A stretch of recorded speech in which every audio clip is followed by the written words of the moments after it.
The sun was shining brightly as Charles walked down the aisle, his heart pounding with excitement.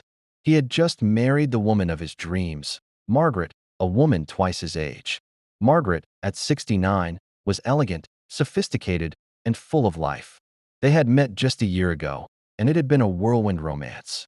Charles had always been drawn to older women, and Margaret had been the perfect match for him. The wedding had been beautiful. The guests, mostly Margaret's friends and family, were impressed by the young man who had won her heart. Charles was handsome, charming, and eager to please. Margaret, on the other hand, was calm and graceful, the center of attention as she walked down the aisle in her white dress.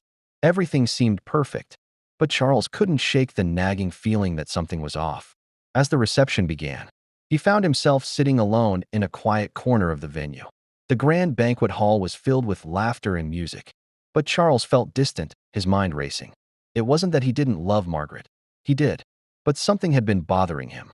Ever since the wedding preparations had started, Margaret had always been a bit secretive when it came to her finances. At first, Charles thought it was just because of her age.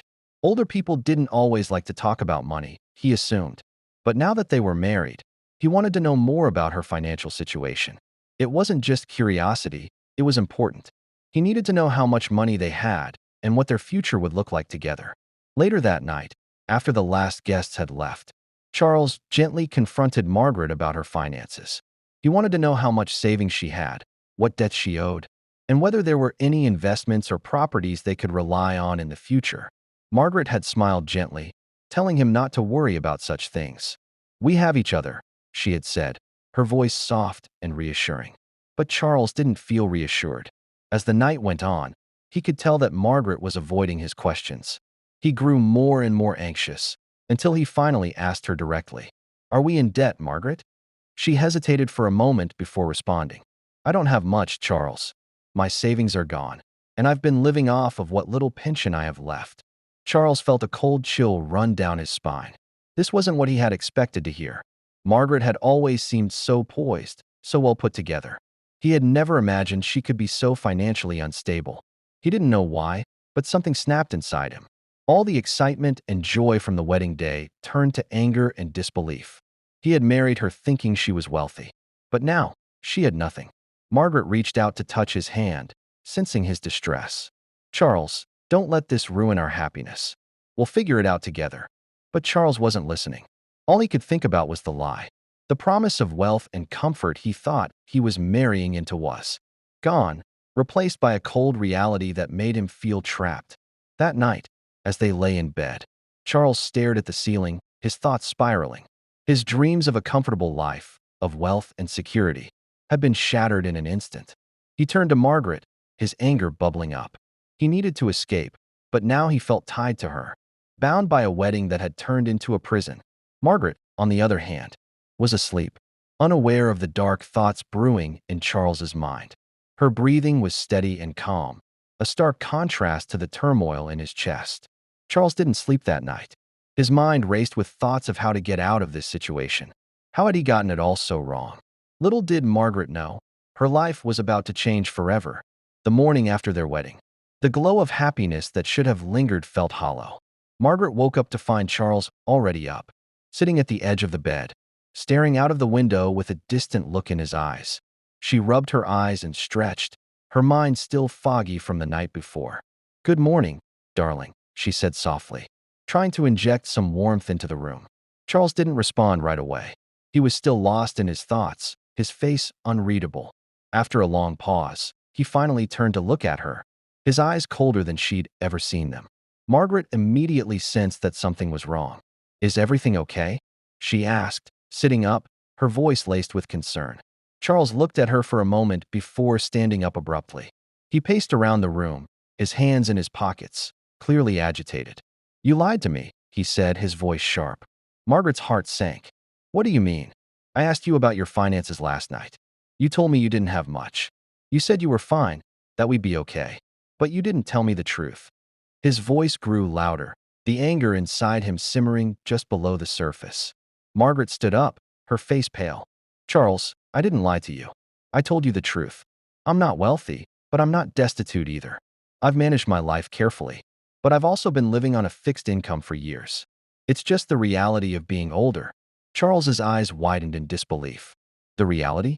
You're telling me this now, after I've just married you? I thought I was marrying someone with wealth, someone who had something to offer, who could give me the life I want. His voice cracked as the frustration and disappointment seeped through. Margaret was taken aback by the venom in his tone. She stepped forward, trying to comfort him, but Charles pulled away sharply. I thought I was marrying someone who could take care of me, Margaret. Instead, I've married a woman who's nearly broke, who doesn't even have a plan for the future. Her throat tightened as his words hit her like a slap. She had never expected this from Charles. She had always thought their love was enough. But now, it seemed, he cared more about money than about her. Charles, I love you, she said, her voice trembling. I didn't think money mattered to you. I thought we could build something together, not just rely on what I have. He let out a bitter laugh, turning his back to her. Build something together? What do you have to offer, Margaret? You didn't even mention that you're living off a pension. What kind of future is that?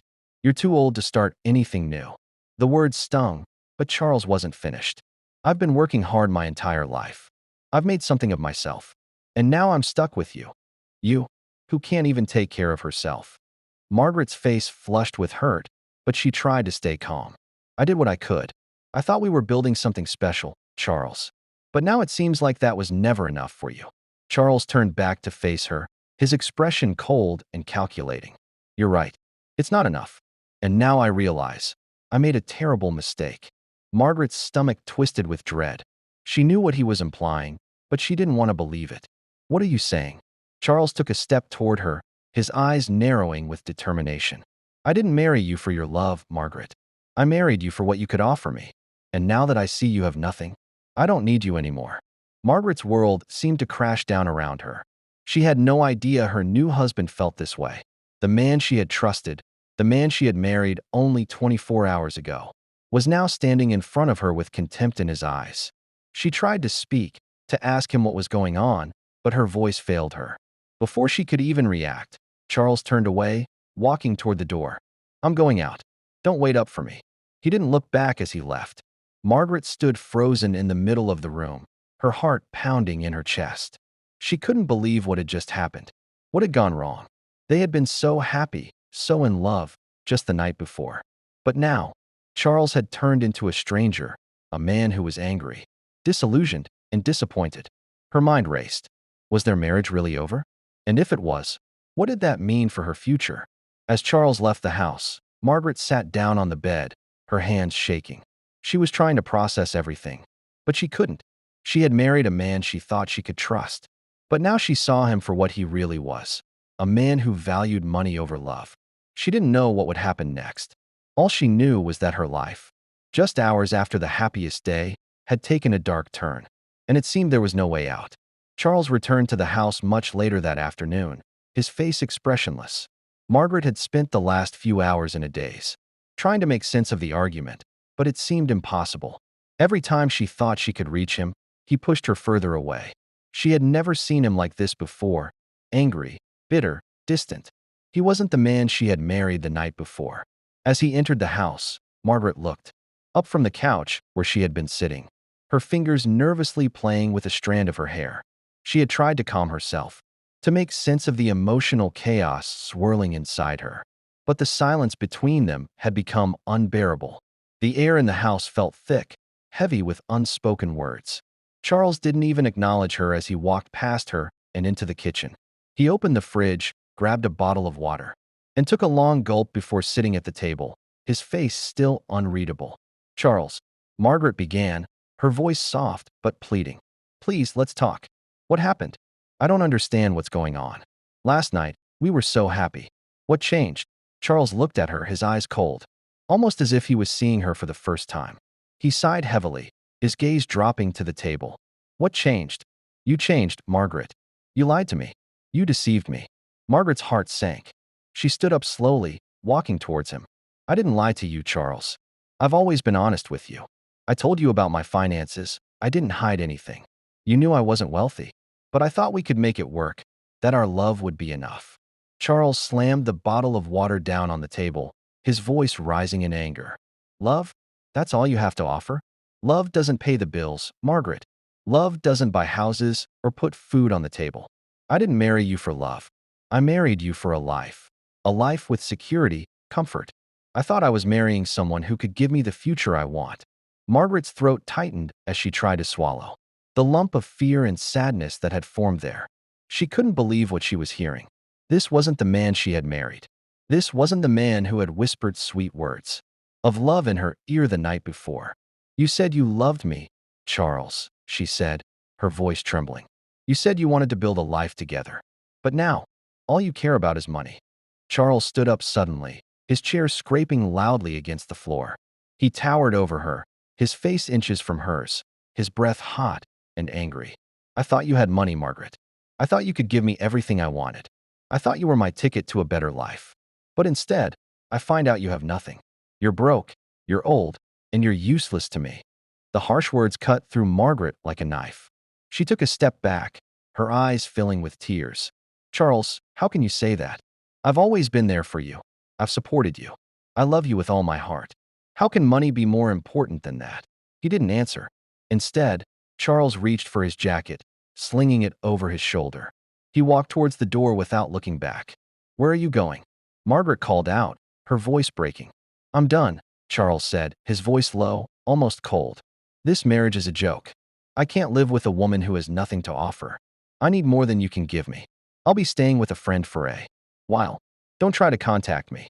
And just like that, he was gone. Margaret stood in the middle of the room, her hands shaking, her mind spinning. She couldn't believe what had just happened. The man she had married, the man she had trusted, had just walked out on her without a second thought, all because she wasn't wealthy enough. The silence that followed was deafening. Margaret sank back onto the couch, her head spinning. She felt like she was drowning in a sea of confusion and heartbreak. How had things gone so terribly wrong, so quickly?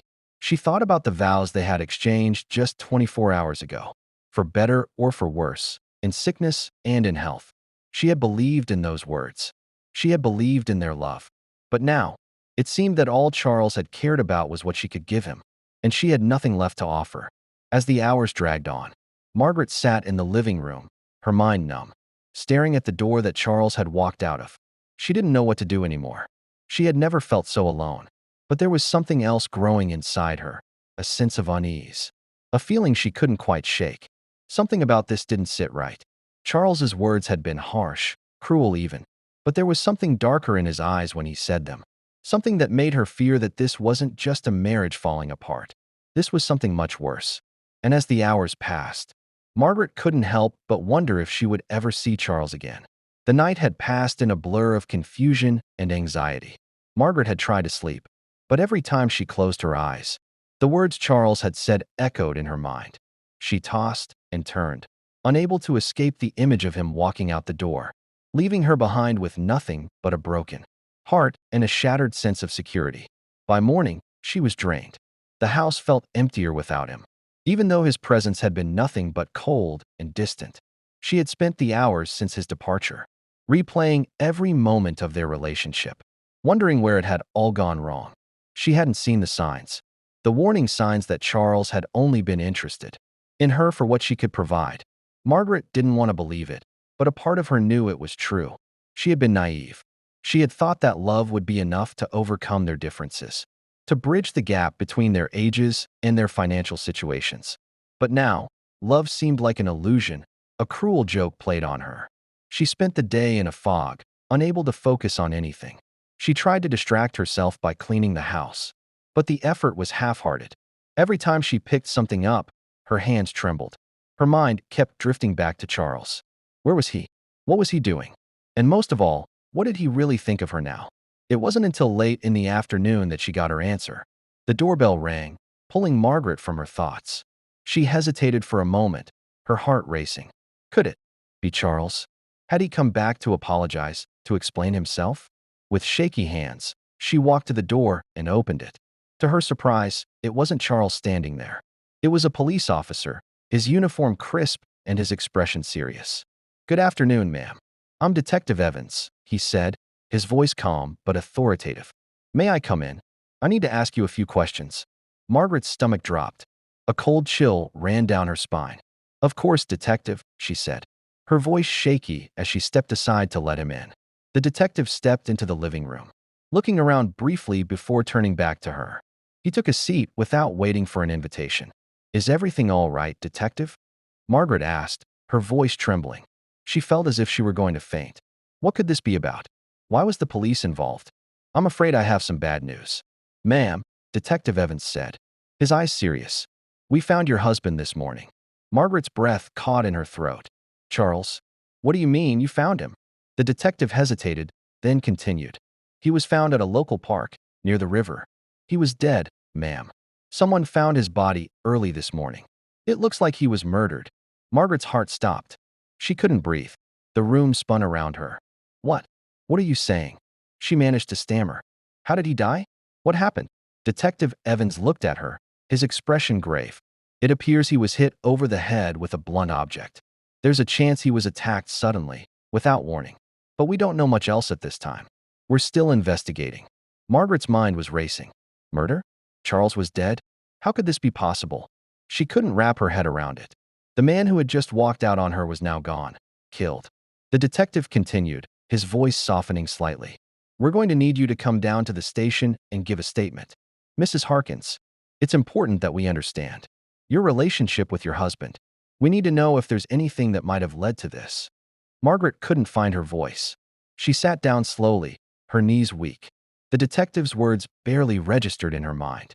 She couldn't stop thinking about Charles, about how he had left her, how cruel he had been to her. And now he was dead. But as she thought about it, another feeling crept in. Could she have been involved? Did she have something to do with his death? The thought was absurd, but she couldn't ignore the question that lingered in the back of her mind. She had been angry, hurt, and betrayed. She had never wanted to harm him. But could her emotions have pushed her to something she didn't even realize? No, it was impossible. She hadn't done anything to him. But then why did it feel like there was something dark and hidden between them? The detective's voice pulled her back to reality. "Do you have any idea who might want to hurt your husband?" he asked. "Any enemies, anyone who might have had a motive?" Margaret shook her head, tears welling in her eyes. "No, detective. I I don't understand. Charles didn't have any enemies. He was just so focused on himself. He had money problems, and She stopped herself, realizing that wasn't something she should be admitting. "I don't know. He wasn't perfect, but I never thought anyone would want to hurt him." The detective studied her for a long moment before standing up. "We'll need to speak more in the coming days. Please be available for further questioning." Margaret nodded, too stunned to say anything else. As the detective left, the house felt even more empty, more suffocating. Charles was dead, and as much as she didn't want to admit it, a part of her felt relieved. She couldn't explain it. How could she feel anything but grief? He was gone, and yet there was a strange sense of release. But another thought gnawed at her. What if Charles's death was not just random? What if someone else had a hand in it? And deep down, Margaret felt a terrifying truth settle in her mind. She wasn't the only one who had secrets. The days that followed Charles's death felt like a blur to Margaret. She had been interviewed several times by Detective Evans and his team, each session more grueling than the last. The questions were simple at first, about her relationship with Charles, his financial situation, his behavior before his death. But as the investigation deepened, the questions became more probing, more pointed. Margaret had never been involved with the police before, and she wasn't sure what to make of the attention. Charles's death wasn't just tragic, it was messy. The detective had made it clear that they didn't believe it was a random attack. Someone had killed Charles with purpose, and that someone could very well be someone he knew. But as much as she wanted to believe she had nothing to do with it, doubts crept into her mind. She had been angry with him. Her feelings had been hurt, deeply so. But murder? No, she couldn't have killed him. The thought was ridiculous. Still, Margaret couldn't escape the feeling that she was missing something. Something wasn't adding up. Late one evening, after another round of questioning, Margaret found herself sitting alone in the living room, staring at the empty space that Charles had once filled. The house felt suffocating, each room echoing with the memory of his harsh words. She felt a wave of exhaustion wash over her as she sank into the couch. She hadn't slept properly in days, and her mind was racing. Just then, her phone rang. The caller ID showed a private number, one she didn't recognize. Hesitantly, she answered. "Hello, Mrs. Harkins?" A voice said, smooth and confident. "This is Harry Martin. I was a friend of Charles's. I think we need to talk." Margaret sat up straighter, her curiosity piqued. "A friend of Charles's?" she repeated. "I'm not sure I know who you are." "That's understandable," Harry replied, his voice tinged with amusement. "Charles kept his circle small, but I knew him well. There's a few things I think you should know about him. Things you might not have been aware of." Margaret's stomach churned. "What are you talking about? Why don't we meet in person?" Harry suggested. "I think you'd want to hear this. I can explain everything." Margaret hesitated. Should she meet this man? Could he shed light on what really happened to Charles? She thought about it for a moment, then made up her mind. "Fine. Where and when? How about the park on 5th? Tomorrow at noon. I'll be waiting." The call ended abruptly, leaving Margaret with more questions than answers. She didn't know why, but she had a strange feeling about this meeting. Something told her that meeting, Harry Martin, could bring her closer to the truth about Charles, and perhaps the truth about her own involvement in his death. The next day, Margaret arrived at the park feeling uneasy. The sun was high in the sky, casting long shadows over the empty benches and pathways. She felt out of place, standing alone in the open space, her eyes scanning the area. It wasn't long before a man in his mid-40s approached her. He was tall, with graying hair and a confident stride. He had a sharp look about him, his eyes scanning Margaret as he walked up. "You must be Mrs. Harkins," he said with a smile, offering his hand. "Harry Martin. It's good to meet you." Margaret shook his hand, still unsure of what to expect. "What is it you want to tell me?" she asked, her voice laced with suspicion. Harry glanced around, ensuring no one was paying attention before speaking in a low voice. "I know you've been through a lot lately, but I think you deserve to know the truth. About Charles. About what he was really up to." Margaret's heart began to race. "What do you mean?" He was my husband. I don't understand what you're getting at." Harry took a deep breath and then leaned in closer, as if sharing a secret. "Charles was in debt. A lot of debt. And not just with a few bills or credit cards. He owed money to some dangerous people. People who don't take kindly to being ignored or lied to." Margaret's mind reeled. "What? No. Charles didn't have that kind of problem. He never mentioned anything about owing money to anyone." "Are you sure?" "Dead sure," Harry replied, his voice firm. "I've known Charles for years, and I knew about the shady deals he'd been involved in. He got into some bad investments. And the deeper he got, the harder it became to get out. He was trying to hide it from you. But I think it's important you know the truth now." Margaret stepped back, feeling dizzy. "Why didn't he tell me?" she whispered, more to herself than to Harry. "Why keep it from me? We were supposed to have a life together, and now? He's gone." Harry's expression softened for a moment. Because he was ashamed. But more than that, he was afraid. Afraid of what would happen if those people came after him. He didn't want to drag you into it. Margaret felt a wave of anger rise within her. "So what? You think Charles was involved with criminals, and that's why he was killed? That's why he—" "No," Harry interrupted, his voice sharp. "I'm telling you because I think there's more to Charles's death than just a robbery gone wrong. I think someone close to him might have had enough of his lies. Someone who knew about the debts, about the danger he was in." The pieces of the puzzle started to fall into place, but they weren't fitting together perfectly. Margaret felt like she was grasping at something slippery, something elusive. Who would have wanted to kill Charles? And why? Harry watched her closely, waiting for her to process the information. "Look, I didn't want to get involved in this mess, but I couldn't just let Charles's death be swept under the rug. You need to ask yourself some hard questions. Mrs. Harkins, you might have been the one closest to him, but that doesn't mean you knew everything." Margaret stood there, her hands trembling, trying to process everything Harry had just told her. The truth was more complex than she could have imagined. Charles had lied to her, not just about his money, but about who he really was. He had hidden his debts, his secrets, his fears, and now he was dead. But who had killed him? And why? As the wind picked up, Margaret couldn't shake the feeling that the answers were closer than she thought. But they weren't in the past. They were hidden in the shadows of the present. And the more she uncovered, the darker the truth became. The days after her meeting with Harry Martin left Margaret with a sense of growing unease. The pieces of the puzzle weren't fitting together neatly. Charles had been hiding something, something big, and now it seemed that there were other forces at play, forces she had never considered. The more she thought about it, the more confused she became. Charles's death wasn't just an accident or a random act of violence. It felt personal, calculated. Someone wanted him dead, and that person had a motive. But who? Margaret couldn't stop thinking about Harry's words. Someone close to Charles might have had enough of his lies. It lingered in her mind, gnawing at her every waking moment. Who could have known about Charles's debts? Who could have been angry enough to kill him over them? She needed answers. The next day, Detective Evans called her again. She had expected it. After all, she was still a person of interest in the case. But this time, his tone was different, more urgent. "Mrs. Harkins, I need you to come down to the station," he said, his voice clipped. "We found something we think you should see." The moment Margaret arrived at the station, she was led into a small, sterile interrogation room. The detective's face was serious as he sat across from her, his hands folded on the table. "I'm afraid I've got more bad news," Detective Evans began, his eyes narrowing. "We've been going over Charles's financial records. There's something we found that doesn't add up." Margaret's heart skipped a beat. Financial records? Was he referring to the debts that Harry had mentioned? Or was it something else? "Go on," she said, her voice tight with anticipation. Detective Evans pushed a folder across the table toward her.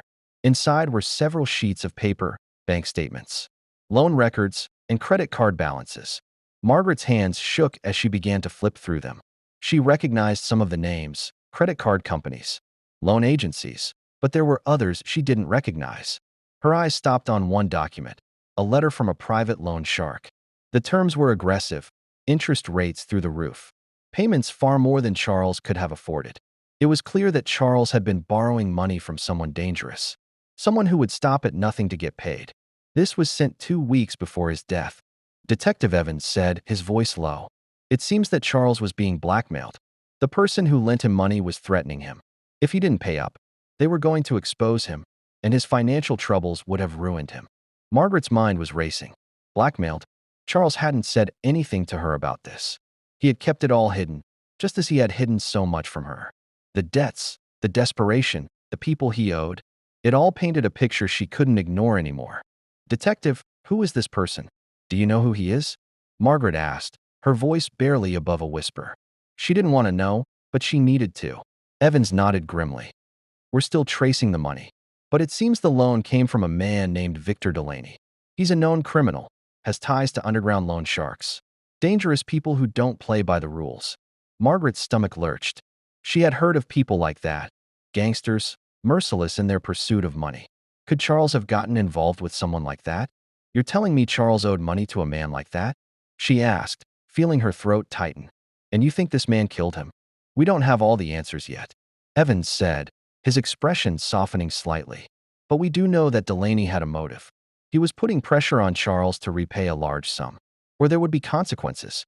Charles refused to pay, and 2 days before his death, he made an attempt to negotiate the terms with Delaney. "We think that's when things started to get violent." Margaret's mind was spinning. She could barely comprehend the scale of the situation. Charles had been caught in a web of lies, debts, and danger. And now, it seemed, that web had caught up with him in the worst way. "But how does this connect to me?" Margaret asked, feeling a growing sense of dread. "What does all of this mean for me?" Detective Evans leaned in, his eyes locking onto hers. "That's what we're trying to figure out. You said you didn't know about Charles's debts, but the question remains, did he tell you about Delaney?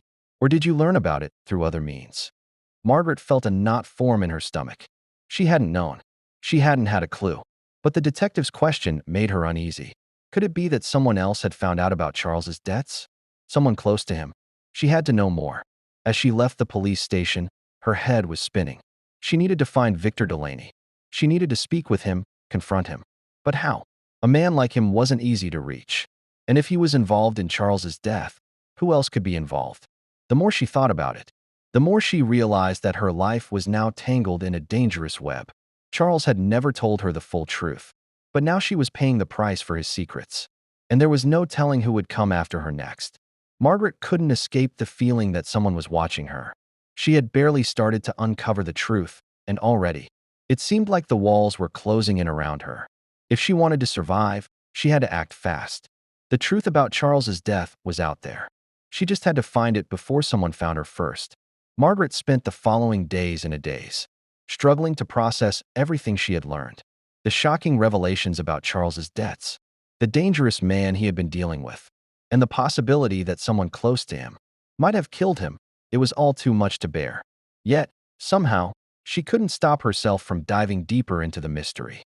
She had no choice now. If she wanted to clear her name and find out who was really behind Charles's death, she had to confront the one person who seemed to hold all the answers, Victor Delaney. She had no idea where to find him, but Detective Evans had given her a lead. Delaney had a known hideout, a dilapidated warehouse near the docks, where he conducted his illegal operations. It was a risky move, but she had come too far to turn back. That afternoon, Margaret drove toward the docks, her heart pounding with each mile. The closer she got to the warehouse, the more she questioned her decision. What was she thinking?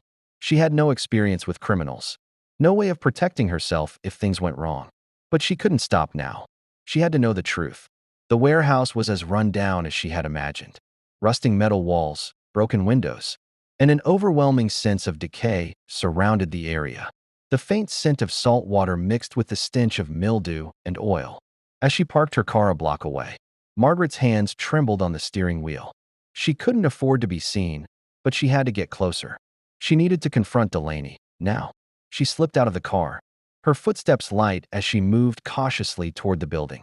The noise of the docks, seagulls, distant engines, the slap of water against wood, faded as she neared the warehouse. She pressed her back against the wall, her breath shallow, her senses heightened. There was no going back now. Peeking around the corner, she saw a few men standing guard near the entrance. They were rough-looking, their faces scarred, their bodies tense. She couldn't just walk in. She needed a plan. Margaret's mind raced. She couldn't wait for the police. There wasn't enough time for that. If Delaney was involved in Charles's death, he would have to know who had done it.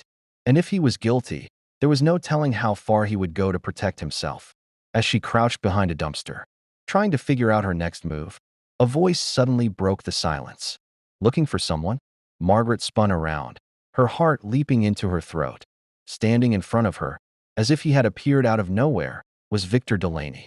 Tall, broad-shouldered, and wearing a dark leather jacket. He looked every bit the dangerous criminal she had imagined. His cold eyes studied her, and a slow, mocking smile crept onto his lips. "What are you doing here, lady?"